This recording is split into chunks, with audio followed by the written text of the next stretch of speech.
আর মানুষ কি দোষ করলো যেভাবে মানুষ খুন করতে হবে? মানুষ খুন করে সরকার পতন, এটা কবে হয়, কখন হয়? সাধারণ মানুষ কি দোষ করেছে? নিহতদের পরিবারের সদস্যদের প্রধানমন্ত্রীর আর্থিক সহায়তা প্রদান। প্রিয় দর্শক, অনুরোধ রইল ভিডিওটিতে একটি লাইক দিয়ে আমাদের ইউটিউব চ্যানেলটি সাবস্ক্রাইব করে দিবেন এবং ভিডিওটি সম্পর্কে আপনার মূল্যবান মতামত কমেন্টস করে জানাবেন। কোটা সংস্কার আন্দোলন ঘিরে সংঘাত ও সংঘর্ষে নিহত ব্যক্তিদের পরিবারের সদস্যরা গতকাল রোববার প্রধানমন্ত্রী শেখ হাসিনার সঙ্গে তার সরকারি বাসভবন গণভবনে দেখা করেছেন। এ সময় প্রধানমন্ত্রী তাদের সান্ত্বনা দেন। রংপুরের বেগম রোকেয়া বিশ্ববিদ্যালয়ের ইংরেজি বিভাগের শিক্ষার্থী নিহত আবু সাঈদের পরিবারের সদস্যসহ ৩৪টি পরিবারের সদস্যরা প্রধানমন্ত্রীর সরকারি বাসভবনে তার সঙ্গে দেখা করতে এসেছিলেন। নিহত ব্যক্তিদের পরিবারের সদস্যরা শেখ হাসিনার কাছে গিয়ে কান্নায় ভেঙে পড়েন। এ সময় প্রধানমন্ত্রীও আবেগাপ্লুত হয়ে পড়েন। নিহত ব্যক্তিদের পরিবারের সদস্যদের কথা শুনে প্রধানমন্ত্রীর অশ্রু গড়িয়ে পড়ে। অশ্রুসিক্ত প্রধানমন্ত্রী তাদের সান্ত্বনা দিয়ে বলেন, আমাকে দেখেন, আমি অনেক কষ্ট নিয়ে বেঁচে আছি।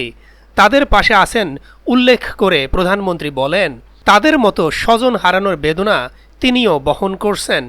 তিনি বলেন, আমি আপনাদের ব্যথা বুঝতে পারছি। এটা আমার দুর্ভাগ্য যে আমাকে আপনাদের অশ্রু দেখতে হচ্ছে।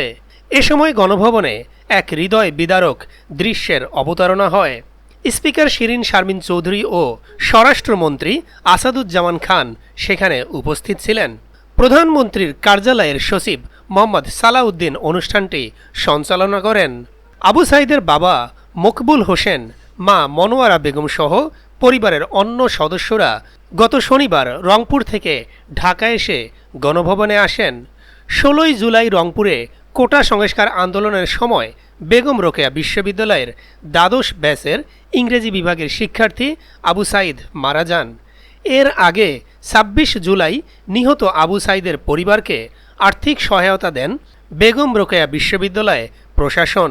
রংপুরের পীরগঞ্জে বিশ্ববিদ্যালয়ের একটি প্রতিনিধি দল তার মা বাবার কাছে ৭,৫০,০০০ টাকার চেক হস্তান্তর করেন। প্রধানমন্ত্রীর উপ প্রেস সচিব এম ইমরুল কায়েস বলেন, প্রধানমন্ত্রী আজ নিহত প্রত্যেকের পরিবারকে সঞ্চয়পত্র ও নগদ অর্থ সহায়তা দিয়েছেন।